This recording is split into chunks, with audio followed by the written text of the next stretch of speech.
I'm your host, Dean Austin, D to the E, the A to the N. Here on this motherfucking podcast, I want to tell you, I like offense, but I'm a defense kind of guy. On my show today, I have pro football player Larry Thompson.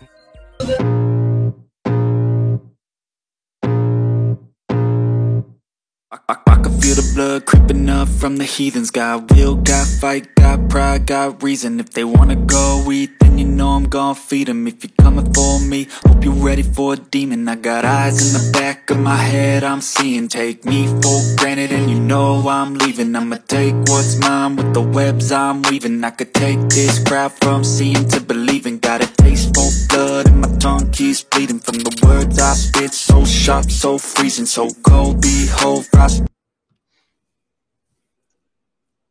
All right. I got my man Larry Thompson in the house. How you doing, man? I'm good, man. I'm good.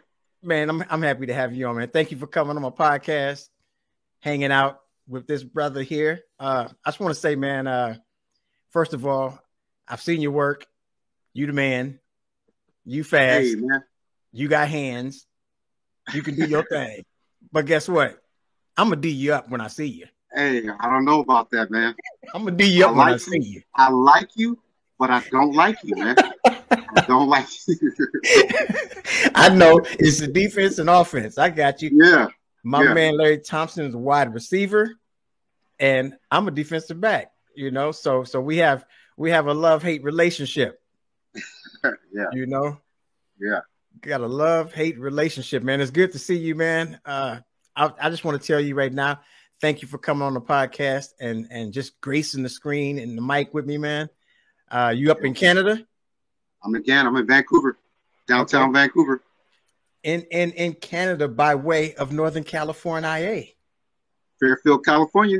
Fairfield, 707. 707. That's beautiful, man. 707. Yeah, I was in the 415, the 510, the 707. Oh, you was in Richmond. Where's that? Where's Richmond at? Richmond. Who's Richmond? Is that Richmond, Virginia? No, it's Richmond, California. Richmond. Who is it? Who lives in Richmond? Right. Who goes there? Is that a place? Is that a place? Yeah, man. That is beautiful. So you started in Fairfield. Now, you went to Fairfield High, right? Yes. How did you like growing up in Fairfield? Small town, but it was good, man. It was not much drama in Fairfield at that time. Okay. It was just sports, and more sports. Got you. Sports, and more sports. Yeah. Right. Now, I understand. I was checking out your bio, man. You know, Jerry Rice did the 22 touchdowns in a season. Broke Gale Sayers' record, and you wanted to beat that record. And that inspired you in high school. So you did it in less games. Yes, I did less games, and so in high school you only played 10 games. So I scored 22 touchdowns in 10 games, and that was my push. And it worked for me. Nice. It really worked for me. Yeah. That motivated you, Jerry Rice, and actually trying to reach that goal, you to become the man who you are as far as on the gridiron. Exactly. So it was the kind of thing where at that time there wasn't many professional athletes coming out of Fairfield. So I was kind of like one of the first ones that had came out in a long time. And but at the same time I wasn't even thinking about going pro. I was just thinking about just trying to make some money for my son. And I ended up playing well that my senior year of high school. And from there, it just blew up for myself. Started getting lots of letters from different schools. I had 3 green bags full of trash bags full of schools from offers from different schools. But the one I wanted was Ohio State, and I got a letter from them also. Okay. And where did you? What was your choice? What did you choose? But I ended up going to junior college because I had the right courses. Nice. So I went to junior college and played there, and did well there too. And for myself being in my high school Hall of Fame and my college Hall of Fame, that was kind of my push. I mean, yeah, I went pro, but being in my college and high school Hall of Fame, like, you can't erase that. Right. So that's what I set out to do, just to be my name, just to be forever. Well, that's amazing, bro, because you know, nothing wrong with JUCO. Shout out to all the JUCO people, because you know, you can actually get to the next level with going to a JUCO. Yeah. Oh, for sure. I mean, let alone I just remember myself coming up how I did, that if you're important, when I say important, as in you're doing well for your team, someone's going to find you. And I always tell the kids, like, you never know when the scouts are going to show up, but they're going to show up and you not even know that they're there. Right. So you gotta always think that they're at your game. Right. You have to always be prepared. Yes, exactly. So be ready so you don't have to get ready. Right. Give 110% all the time. Every time you get out there. You know, because, you know, I know one thing. I remember in high school and college, I played at Hayward State back in the day. Yeah. And in high school and college, you know, being the DB, you know, we had, I'm sure you guys had it too, the hit drill. Oh yeah. You know, where you line up one offensive player, one defensive player, and coach, they don't let them cross that line. And like, I'm not gonna let them cross that line. Oh, wow. So they lined me up. They lined me up with this one brother, he's running back named Michael Westbrook. Westbrook was a beast, but he's quiet dude. Yeah. You know, but he was stocky, and I was smaller, of course, you know, but I was strong. So I would take the hit. Yeah. When he hit me, my helmet went sideways on me, man. I was sitting up there with my own. I got up, had one eye. I think water was coming out my eye. I was like, oh, man, this is crazy, man. This is crazy. And, you know, everybody called him Westbrook. But I just called him Brook because I thought he brooked something in my face. I didn't know what. I was like, man, this is crazy. Helmet on sideways. Helmet on sideways. And chin strap was tight. Helmet was over here, man. I couldn't see. I was, but I stopped him. But that took everything. You know, I had to.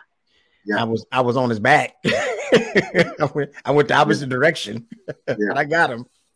Man, that is beautiful, man. So your story is amazing because you played for the Saskatchewan Roughriders, the Hamilton Tigers, and the BC Lions, and you did stint with the Seahawks. So you've done everything from college, high school, NFL, CFL, and a wide receiver at that. So it takes a lot, man, because, you know, they do have a reputation that receivers are divas.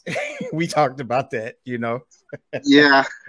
I wasn't much of a diva, but I was just more of just like, I'll take care of that. So let me handle it. Just give me the ball. I'll take care of that.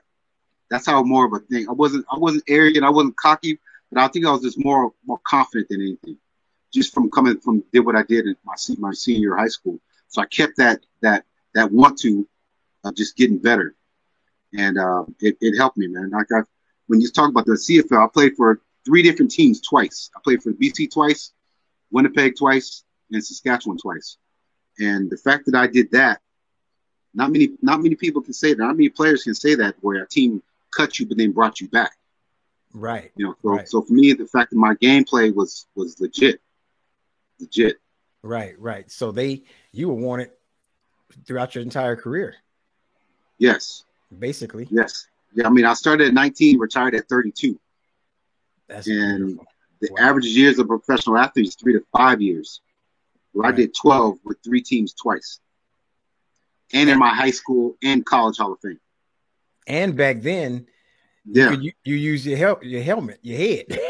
Oh man, that's why. I mean, for myself, I have MS now, but from the 12 years of playing, I was taking 2 Tylenol 3s before every game for 12 years, and I was having concussions. Oh man, they're still trying to figure out how people get MS, but I think because I was so young, my first year pro, that I was still developing. So taking those hits and getting my head wrung, there has to be something to that. Right. Now, between the CFL and the NFL, what's the speed like? Is it the same speed? Because I know from high school to college to pros, the speed is totally different. There's speed picks up. So from what you've experienced being CFL, NFL, is there a big difference in the speed between those 2 leagues or not really? Sorry. The speed difference was tremendous, because I think once you get to the top level, that everyone's pro, so everyone's at a next level of intensity when it comes to their experience. Right. So, right. but I myself running a 4.32. There was a lot of guys that ran that 4.3, 4.4s, 4.3s. There was a lot of those guys spread around the league, all the leagues I played in. That was the average speed, right? 4.3, 4.4. Yeah, for your top guys. Right. For your top guys, yeah. Right. That is wonderful. I mean, I'm saying that because I just remember me running that 4.3, but that was just what I ran. So I didn't really think of it kind of trying to get by someone, or I mean, I just doing what I was doing, and it just helped me. I was talking to this other guy the other day. His name is Darren Stringer. Darren Stringer was fast. And I remember him and this guy named Dave Dennis and Charles Johnson. We all were kind of that same kind of tempo, and I just remember that I was just from that humbling myself, the fact that I wasn't the only one that had speed. There was a bunch of them, but they were kind of spread out. Yeah. Right. DBs, receivers, running backs, linebackers, all of them fast. Yeah. Oh yeah. There's guys fast. That's it. You never know where they're at, but they'll be around. Oh yeah, sure. Yeah. You hear the footstep. Oh yeah, for sure. Right. Now my question is, one of the questions I have for you. One of the questions I have for you is, why do you have such a small dog when you are such a big dude that play wide receiver? See, there's a diva in you right there. Man, I ain't a diva. What's that? I know that's a small dog. That's a small dog bark. I live in an apartment, man. So my apartment is only 1,200 square feet. So I can't have no big dog up in here, man. and what it is too, I have two small little girl dogs. So I don't have a girl. I have a son. So those two girls will be my first girls. So my son actually is having a girl this month. Congratulations! Yeah, be a grandfather. I'm gonna be a grandfather this month. That's congratulations this month. Yeah. Yeah. Oh wow! So you're looking at July, baby. July 22nd. Nice.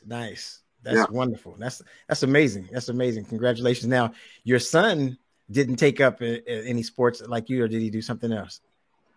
I put him in football at the same age as I was at 8, just to see how he would do it. And I wasn't forcing him out, just giving him something to do, really. And he played that first year, but then he just, like I said, football's not for everybody. So that contact is what I think he just didn't like, and so he ended up playing basketball. But most basketball players switch from football to basketball just because they can't take the hitting. Right. So in that there's a different kind of toughness when you play football. Right. It's a very hands-on sport. Yeah. So if you don't have that toughness, it's going to show. Right. Like my nephew is playing soccer, and he complained about the contact in soccer. Wow. And my brother was saying, look, man, you need to be more physical. Yeah. Now, and we've been toughing him up. So my brother toughens him up. Whenever I go over there, I'm actually, you're not supposed to use hands in soccer, but I use my hands just to mess with him. Yeah. Just to push him around. Yeah. And he needs to learn that it's part of the sport, contact, but it's nothing like football. Football is on next level contact, It is the kind of thing that you got to understand, that hitting. Right. And that hitting is going to happen a lot. So can you take that hitting? Right. It's almost like being a boxer. Can you take that pounding? Right. But not many guys can do that. That's true. Right? That's true. Yeah. And you're 100% right, because when I played, I loved to hit, but I was on defense. So when you're on defense, my philosophy is always better to give than receive. That's why I didn't want to be a receiver. That's how I was too. I was a hammer, not the nail. And coach tried to get me to play receiver, but I'm like, nah, I'm cool. I stick with DB. He said, you quick. I said, you got hands. I'm not going to play DB. Receiver. Yeah. But it's not, football is not for everyone. And especially back then when we played, it's not like now where you have to kind of pull back.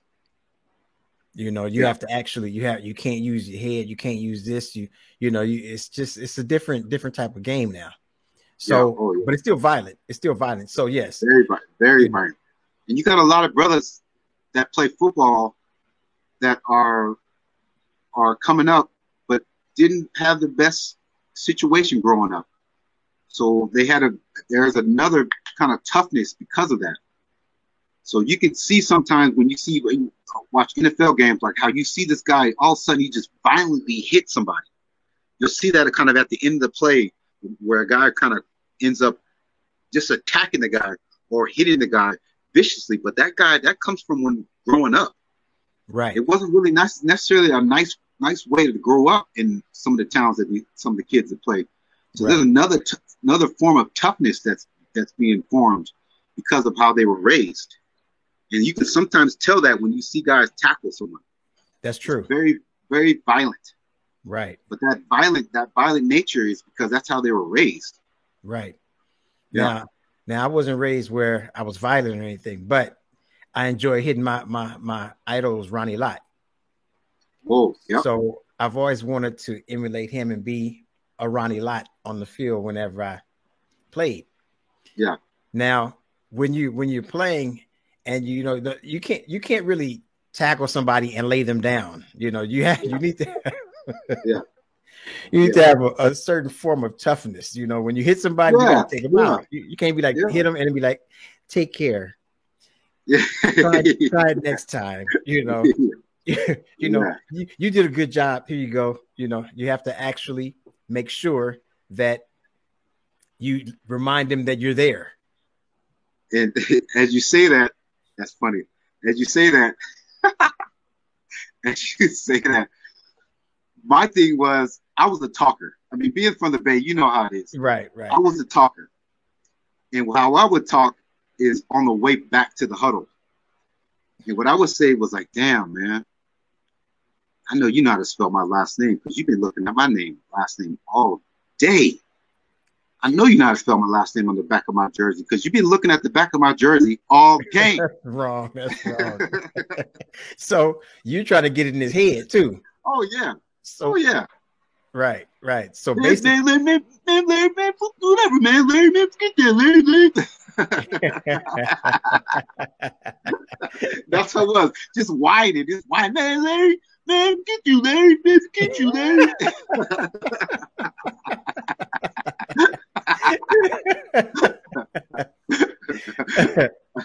And that's funny because I've never been a talker, never ever. But I have had a lot of receivers talk. Oh yeah, especially like even on practice squad, we had some dudes that was good, but they would talk. Yeah. And the DBs, we never really said much. We just did our job. Yeah. But once you lay a hit on them, they slow down the talking a little bit. Like, okay, all right, I see you there. But you got to get that shot. But I look at that as, I can't win every time. Right. So he got to give me at least once or twice. So I'll take that. I'll let that go.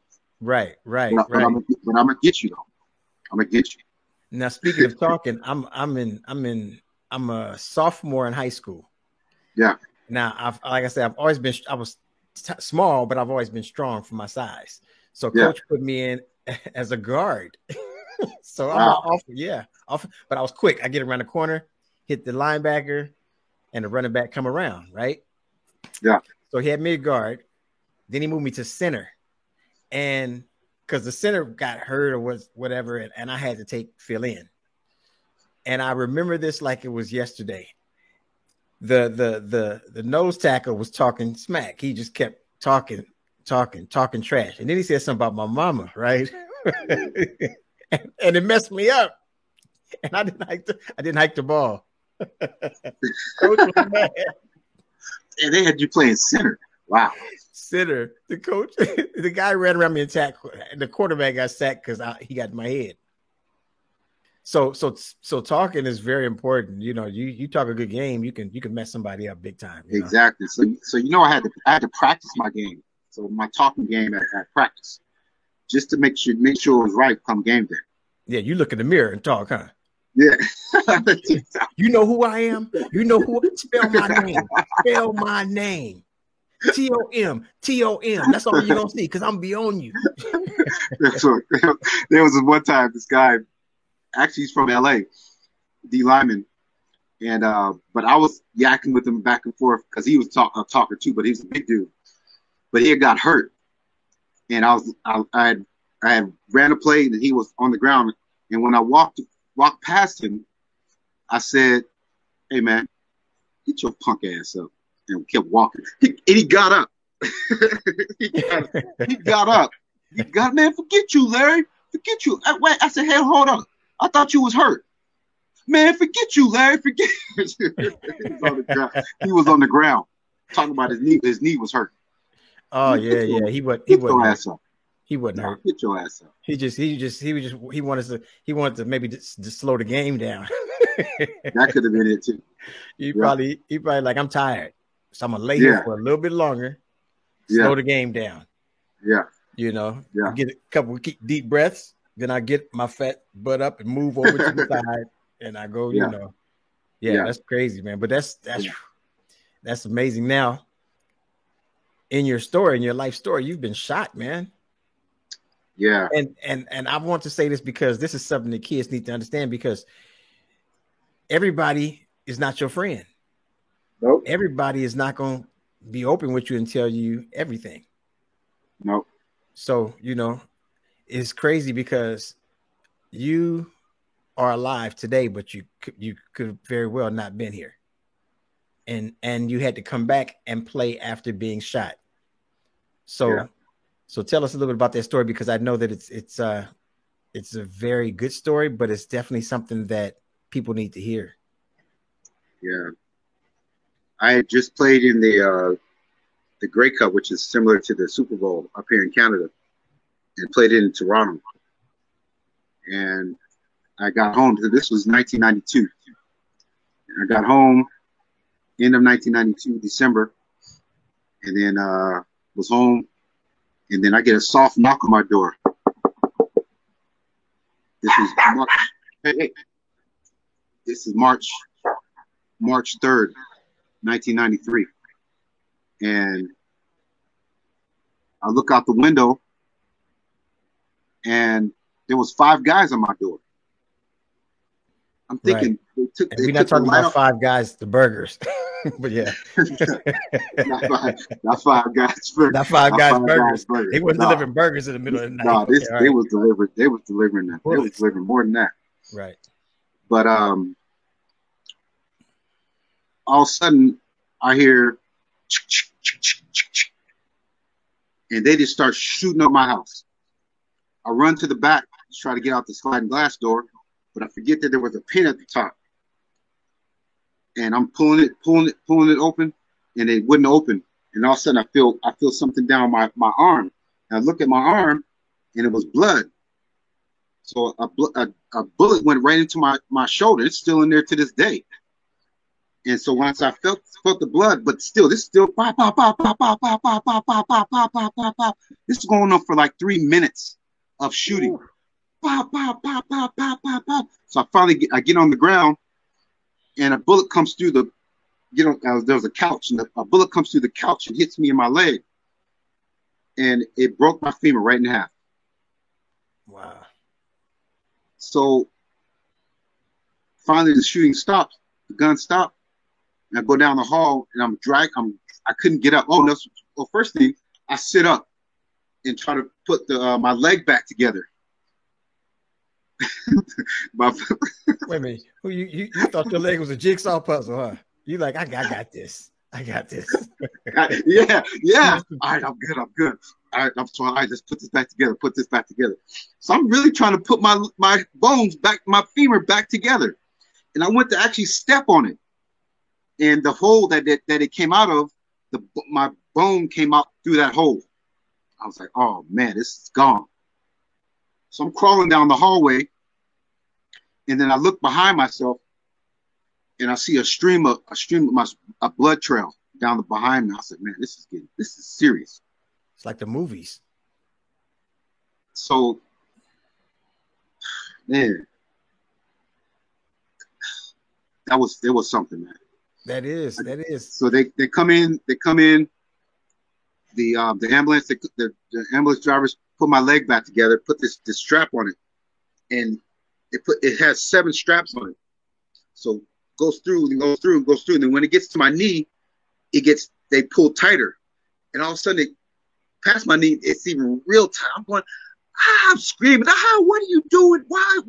We got to keep your leg tight. We got to keep your leg tight. We got to stop the blood from coming. So they put me back together with that. And then I get to the hospital, go through the surgery.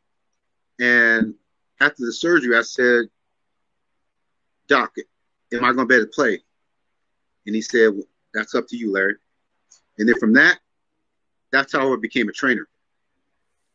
Just from him saying, it's up to you, Larry.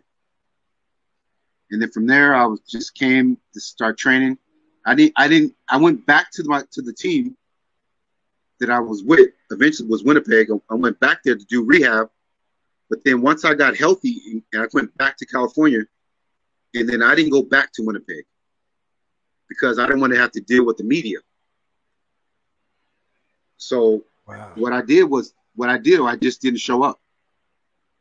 And the head coach at that time, his name was Cal Murphy. He's passed away now, but he was pissed that I didn't show up. And then I was thinking, like, I just got to try to get myself back on another team.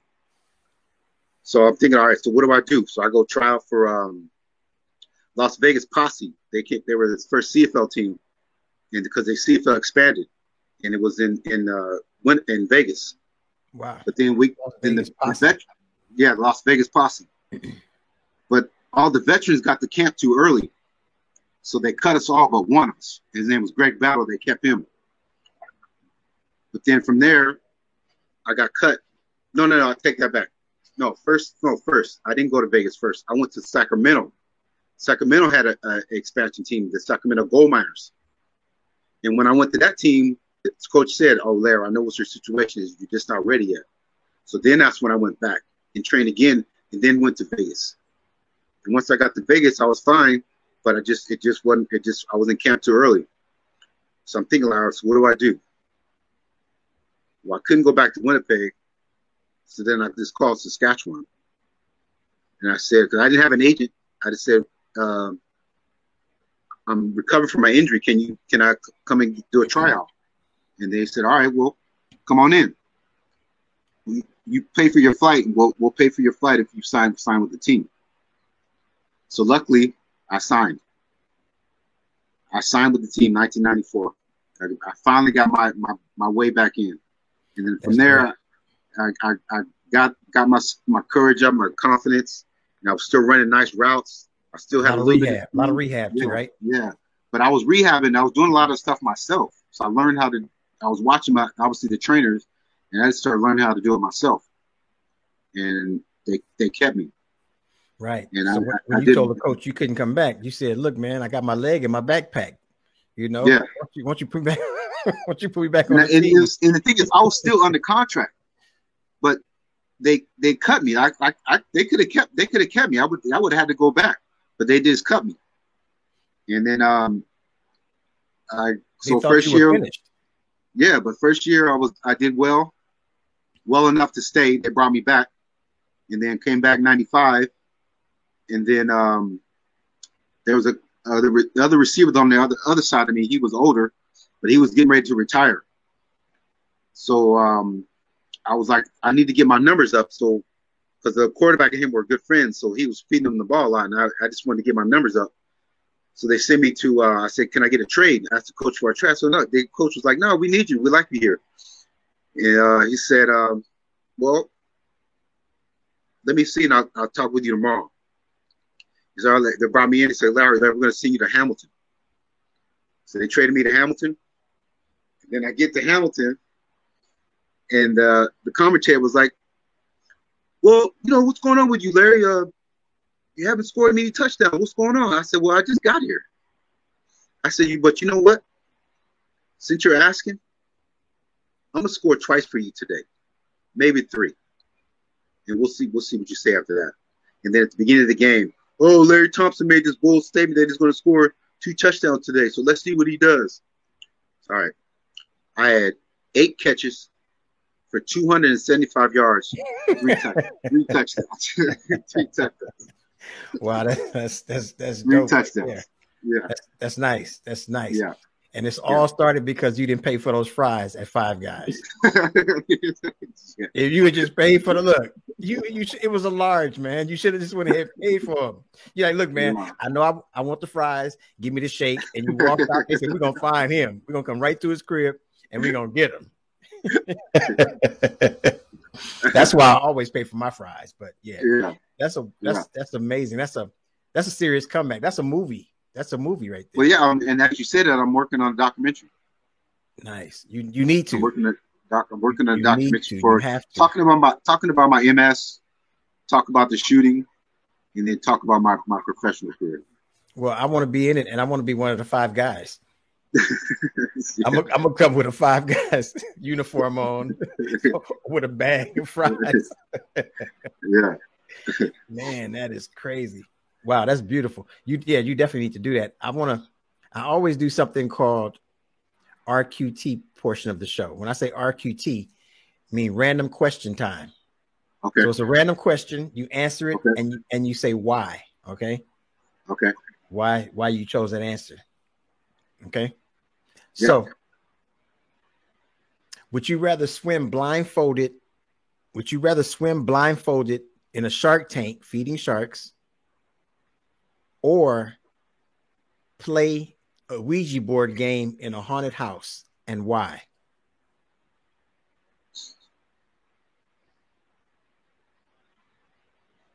I'm going to go with the Ouija board. Okay, why? And why? Why? Because I don't believe in ghosts.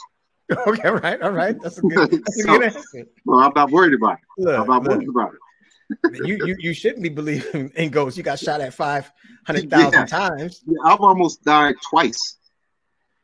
I got my MS. I got shingles and pneumonia within 6 months. Wow. And I was in the hospital for 2 weeks recovering from pneumonia. And the doctor told me that I almost died. So that's twice I almost died with the pneumonia and with the gunshots. You fine, man. Ouija board. You can walk around with Ouija board in your backpack and walk through a haunted house, butt naked with a helmet on. Nobody cares. I ain't worried about it. They would never worry about you. They'd be like, he crazy. He got shot 5 times because he didn't pay for the fries. Yeah. He should have just paid for the fries, And I like Five Guys fries, but they give you a lot, man. They give you they do. It ain't a bag. They give you a bag full of fries, and they put extra in there too. Extra. You're like, dude, what you doing? You really trying to make me fat?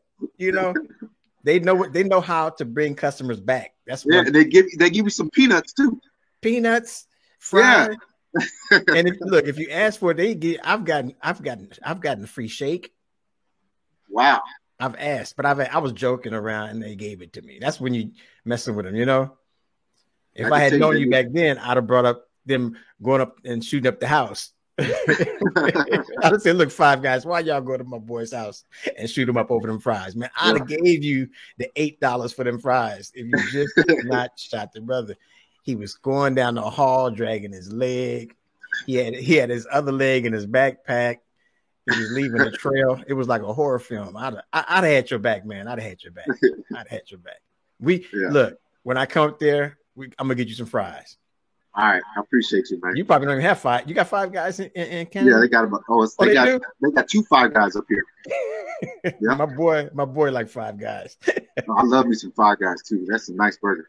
Oh, nice burgers, and like I said, man, you order 1 fry, you can share with 4 people. Yeah, because they give you a bag of fries. They give you a bag of fries. Yeah, nice seasoned fries. Nice seasoned fries. Right, and you can actually they give you peanuts, but you can take peanuts too. They got peanuts all over the place. Yeah, and they give you a bag to put them in. Mm-hmm. I remember going and you go over there and you scoop some peanuts in the bag and walk out. Yep. If you didn't want burger, okay, so there's no reason to be homeless if you buy 5 Guys. Or hungry, I should say. There's no reason to be hungry. All you have to do is slide in and grab some peanuts and keep it pushing. Yeah. Yep. You get peanuts, you might get shot at. No. But you not in Canada. not in Canada. Not in Canada. No, not in Canada. So Yeah. your last team was the BC Lions. Yes, I retired with them 2002. And how did you like playing for BC? I like, you know what I really liked about the fact that my quarterback at that time was Damon Allen, and me being from the Bay, and my Raiders. Okay. But Damon Allen's brother is Marcus Allen. Oh, really? Yes. That was the quarterback for your team? Damon Allen was the quarterback. Matter of fact,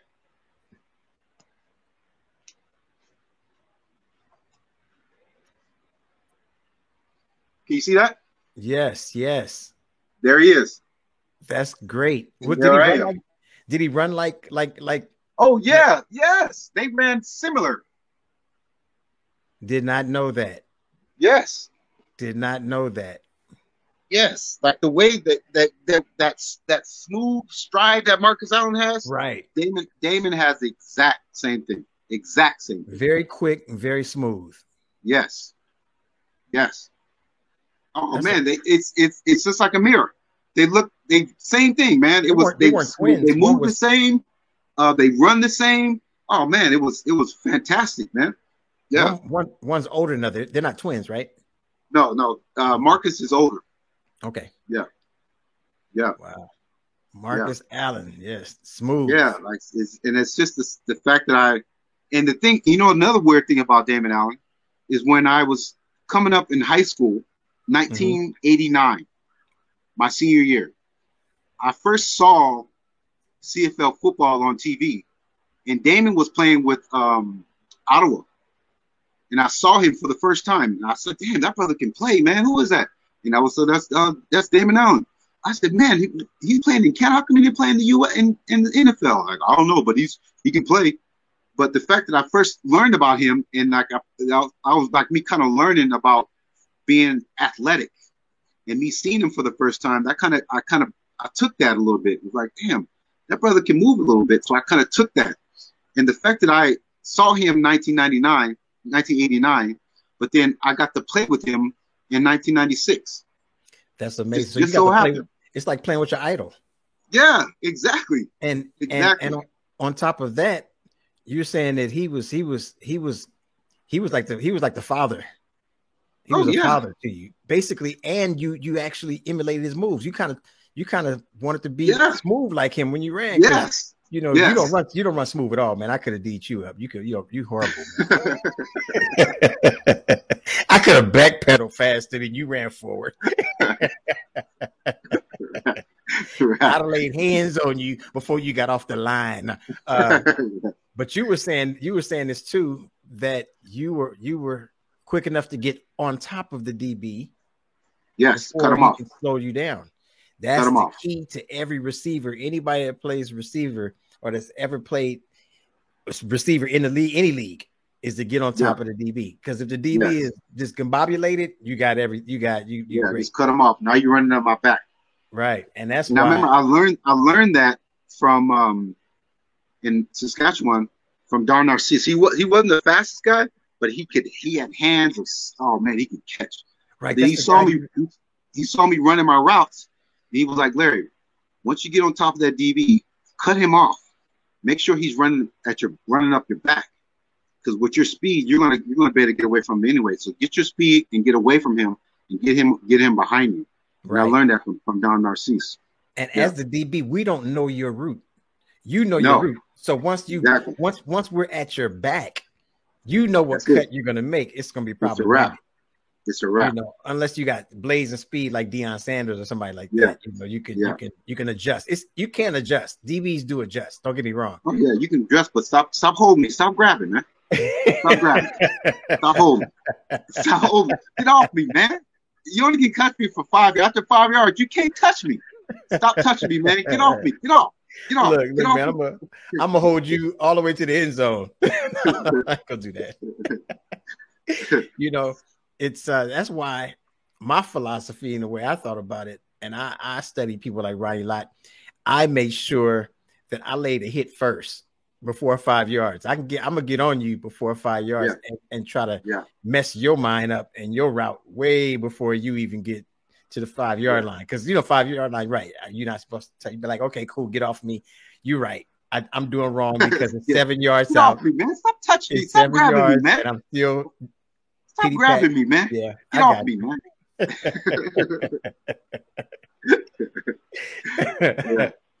But yeah, that's amazing. That's beautiful. Man. So I remember back, as you were saying, around a lot. Like, I remember growing up, there was 3 guys that I copied. The first one was Walter Payton with my high knees. The second one was Roger Craig. He had the high knees. High knees. And then the last one, a lot of people don't really remember this guy, but I've studied him like, oh man. And back in my last year with the BC Lions, I wore his number I wore the number 21 because of him. Eric Metcalf. Yeah, I remember him. I remember Metcalf. That was because he was a returner. And I copied him, man. I was a punt returner and a kickoff returner. And Eric Metcalf was the returner. Like, he will go by you.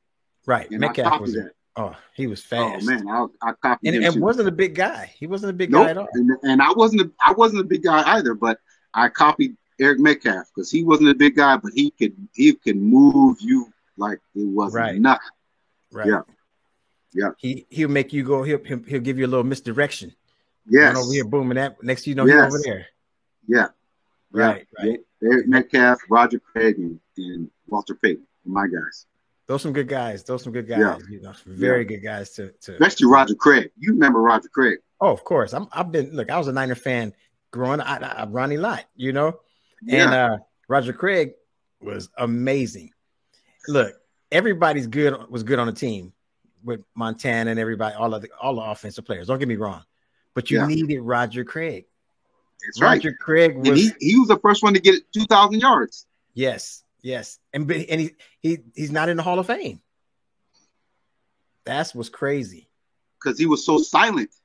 He didn't talk much. No, but his game was talking loud enough. I'm gonna tell you who he ran like and who he reminded me of. Remember I was talking about Westbrook? That's how Westbrook was.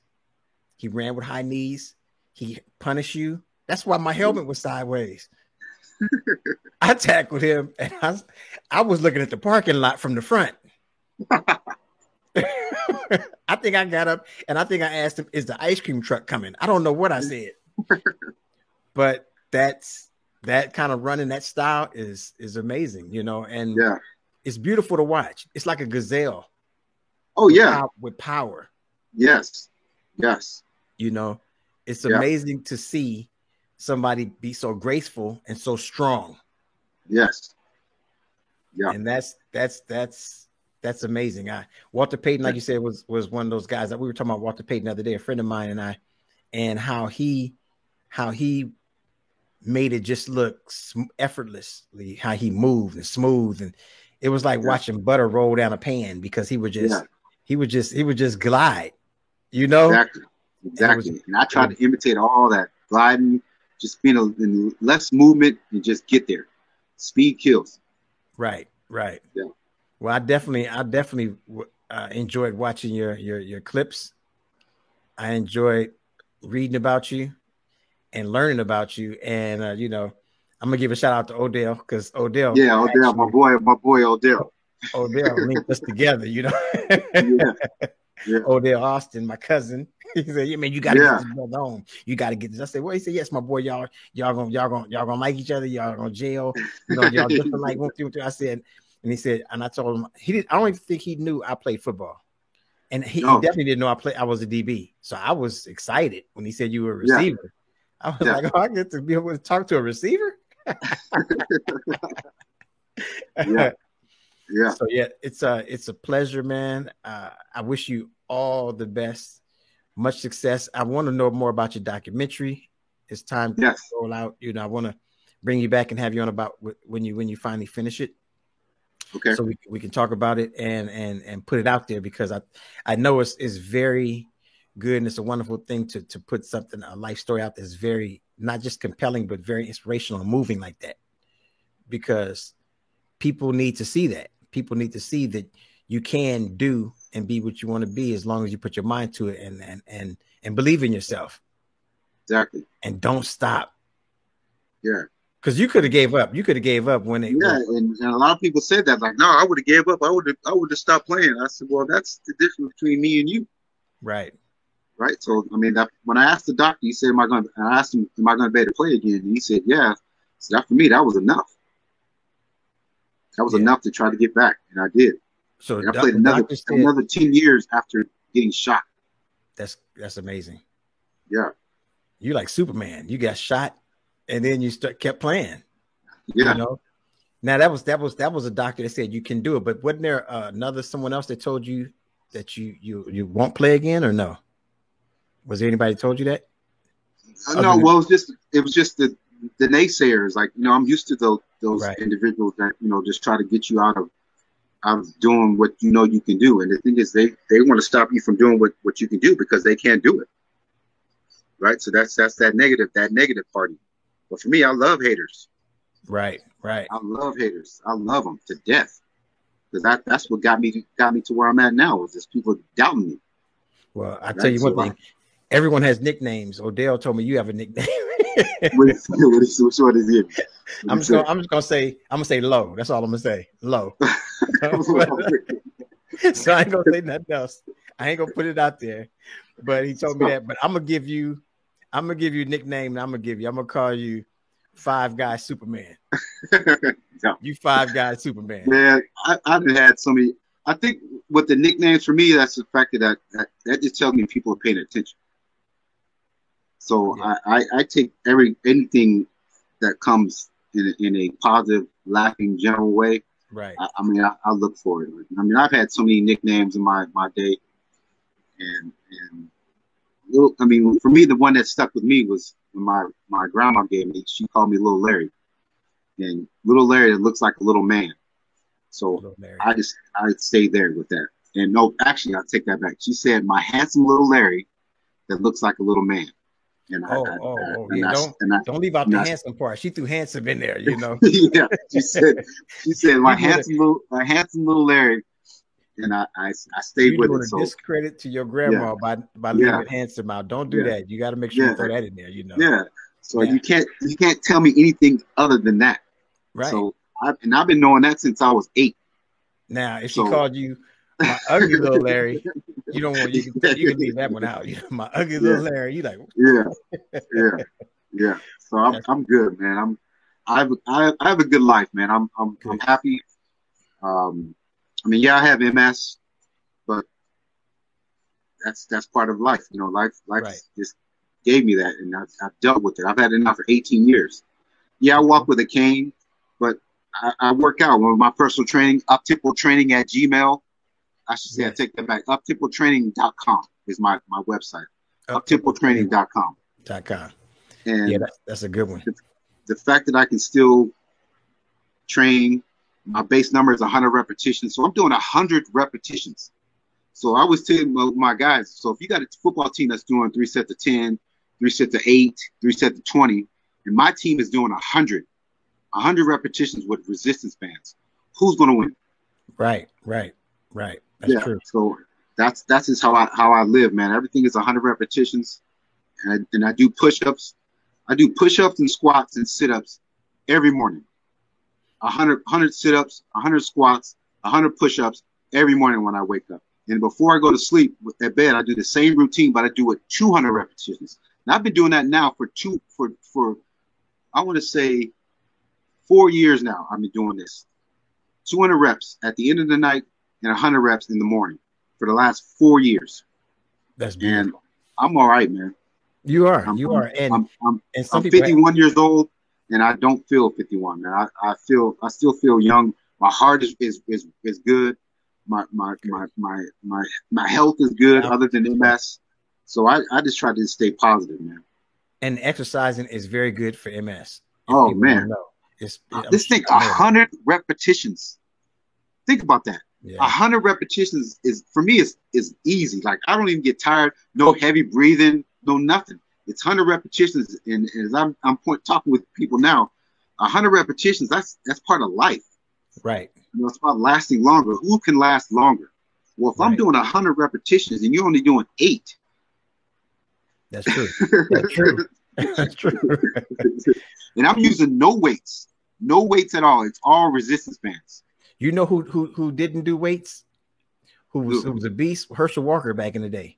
Yes, No weights. you're right. I remember that. He would do everything was push-ups. That's right. You know, That's body right. resistance. It was That's no right. there were no weights.